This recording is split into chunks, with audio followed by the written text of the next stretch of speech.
सद्गुरुदेव भगवान की जय। श्री सीताराम सरकार की जय। श्री राधा रमण लाल की जय। श्री गौरी शंकर महादेव की जय। सभी दर्शकों और भक्तों को कोटि कोटि प्रणाम। सबको प्रेम भरा जय जय श्री राधे, जय जय श्री सीताराम।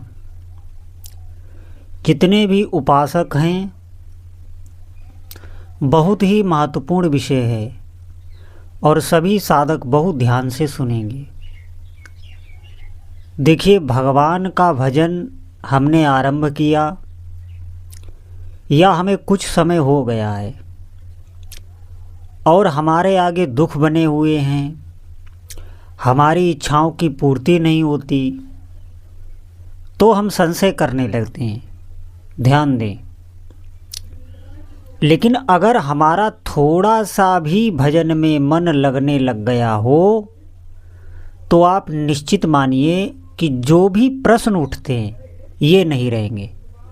अगर थोड़ा सा भी भजन, क्योंकि भजन से जो आपको सुख मिलेगा वो सुख, सभी प्रश्न उसमें शांत हो जाते हैं, सभी संशय उसमें शांत हो जाते हैं। अभी हमें सुख नहीं मिला, अभी हम भजन कर रहे हैं, हमारे जो अनर्थ हैं, जो अशुभ हैं, वो अभी नष्ट नहीं हुए। जब तक वो नष्ट नहीं होते तब तक पहली बात तो भजन में मन नहीं लगेगा। दूसरी बात, बाहरी विघ्न भी आ जाते हैं, किसी न किसी रूप में कोई दुख या क्लेश भी आता रहता है। लेकिन आप ये न समझें कि आप इतने दुखी हो जाएंगे कि आपका भजन ही छूट जाए। भजन जब से आपने आरंभ किया तभी से वो आपकी रक्षा करने लगता है, आप ऐसे समझें। और बहुत सूक्ष्म रूप से जो दुख हम सह नहीं पाते, जो हम भोग नहीं पाते, वो बहुत सूक्ष्म रूप से आप निश्चित मानिए वो साधक के आगे आता है। वो इतने विकराल रूप में नहीं आएगा कि आपका भजन ही छूट जाए। बात बस इतनी है कि हमारे मन में अवश्य से संशय आ जाते हैं। भजन के प्रति अविश्वास ये मन प्रकट करता है। ये इसलिए करता है क्योंकि जन्म मरण में डालने वाला ये मन ही है। ये मन ही जीव को फंसाए रखता है, ये ध्यान रखें। तो हमें इससे निरपेक्ष होकर सोचना है, हमको मन को लेके नहीं सोचना है, हमें इससे निरपेक्ष होके ही निर्णय लेना है। और आप निश्चित मानिए भजन अपना काम कर रहा है। आप थोड़े समय इसे अवश्य जपिए, विश्वास पूर्वक जपिए। अगर लाभ नहीं हो रहा है तो भी आप इसे जपते चले जाएं। जैसे दवा अगर असर नहीं कर रही है तो पहले तो ये देखें कि हमारा परहेज कितना ठीक है।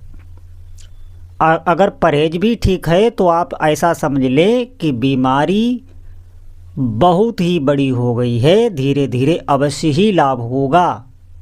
और दूसरा कोई उपाय नहीं, अगर दूसरा कोई उपाय हो तो आप वो करें, कोई इतना जोर नहीं।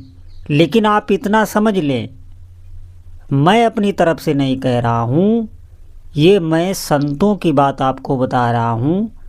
नाम जप के अतिरिक्त इस कराल कलिकाल में दूसरा साधन नहीं है, ये ध्यान रखें आप।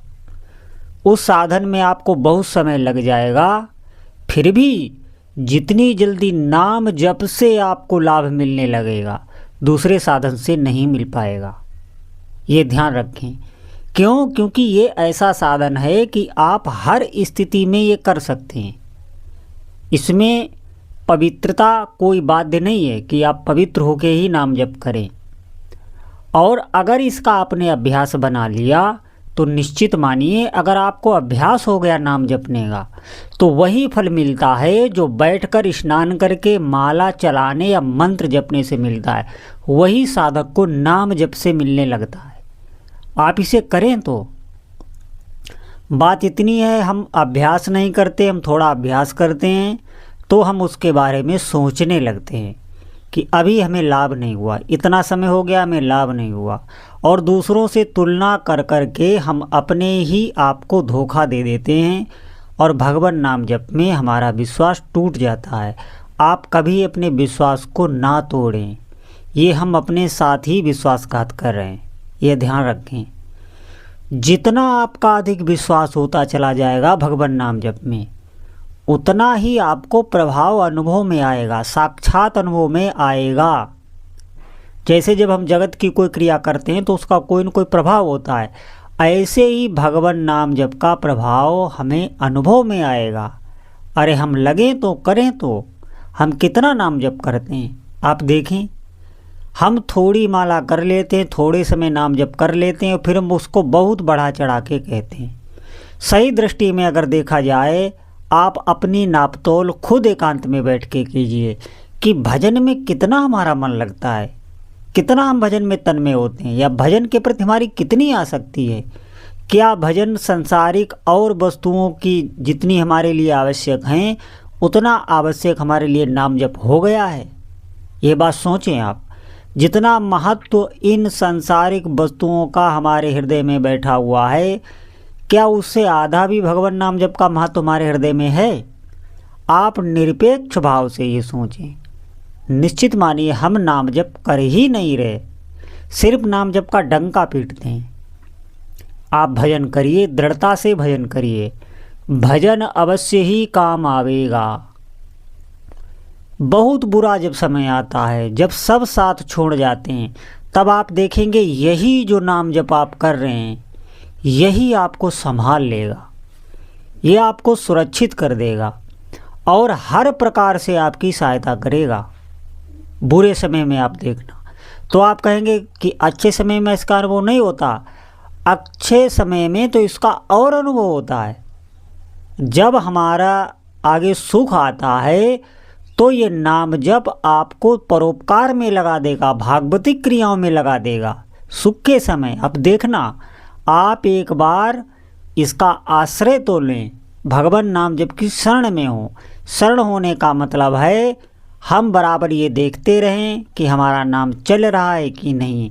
बिना नाम जप किए हम कोई कार्य ही ना करें। जैसे हमारी सांस के बिना हम जिंदा नहीं रहते, ऐसे ही हम नाम चलाते रहें, चाहे हमसे हो या ना हो, चाहे मन लगे या ना लगे, लेकिन हम अधिक से अधिक अभ्यास करें।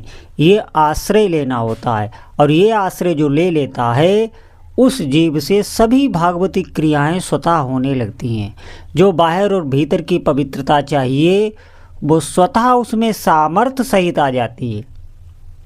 सामर्थ्य भी आपको आ जाएगी और स्वतः ही भागवतिक क्रियाएं होंगी, परोपकार के कार्य स्वतः ही होंगे और आपको कोई उन पर अहंकार भी नहीं होगा। ये ध्यान रखें। जैसे एक साधारण व्यक्ति कोई परोपकार का कार्य करता है, कोई बड़ी समाज सेवा करता है, तो उसके भीतर अहंकार होता है, बहुत ज़्यादा होता है। लेकिन नाम जापक के भीतर बिल्कुल नहीं होगा और दैन्यता बढ़ेगी। जितना परोपकार करेगा उतनी दैन्यता बढ़ेगी उसके भीतर। इसीलिए भक्ति फलीभूत होती है। तो हम समय को व्यर्थ ना करें, ये बात ध्यान रखें। अधिक से अधिक नाम जप करें, और अभी हमारा शरीर स्वस्थ है, अभी हमें नाम जप में लग जाना चाहिए। ये बात विशेष ध्यान रखें, क्योंकि अभी हमारा शरीर कार्य कर रहा है, अभी इंद्रियों में शक्ति है। इस मन को तन्मय कर लो नाम जप में, इसी को पुरुषार्थ कहते हैं। ये हमारा चित्त जो चंचल हो रहा है, ये डूबने लगे भगवान नाम जप में, फिर आप खुद आनंदित हो जाएंगे।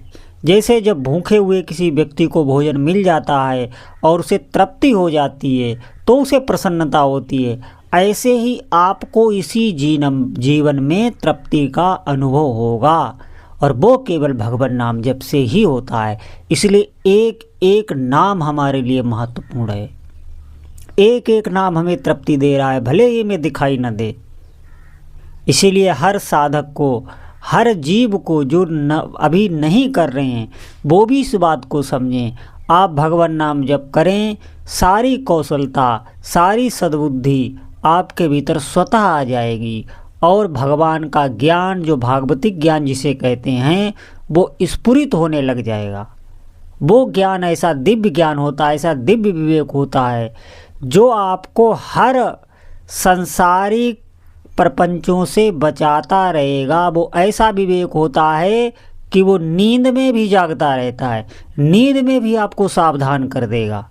ये ध्यान रखें, ऐसा विवेक जागृत होगा।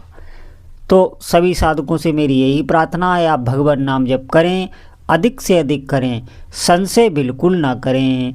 बोलो जय जय श्री सीताराम।